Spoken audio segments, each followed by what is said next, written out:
د ایران په وجه ډونلډ ټرمپ تنها پاتې شو. ډونلډ ټرمپ نه نیټو او یورپی ملکونو هم انکار وکړو، بایکاټ یې وکړو.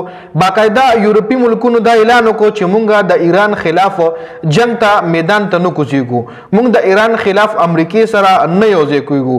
او ټرمپ دا نه غواړي. ټرمپ باقاعده دغه یورپی ملکونو نه او د نیټو نه امداد غوښتل چې تاسو ما سره رايوځای شئ چې د ایران کومه ابنای هرموز لاره د سمندري لاره د کومه چې ایران بند کړې ده چې دا لاره مونږ کولاو کو، لکه نور ملکونو اوس مدد غواړي چې تاسو ما سره رايوځای شئ دا جازونه مونږ په دغه لاره ورولو، ګورو چې ایران څنګه زمونږ د جازونه غوردی یا ایران څنګه زمونږ د جازونه تباه کوي.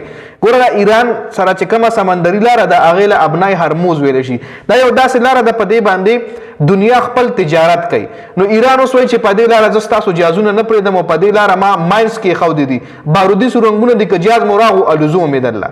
او ټرمپ یو طرف ته وایي چې ما خو د ایران نه جنګ ګټلی دی، ایران ته مې شکست ورکړی دی، د هغه تبعی ما کړې ده، او بل طرف ته د ایران خلاف نورو ملکونو نه مدد غواړي.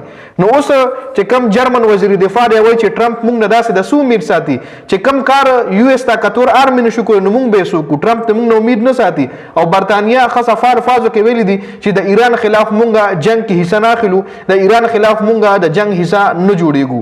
او ټرمپ دا وخت په دنیا کې یک تنها پاتې شوی دی، ټولو دنیا ته انکار کړی دی.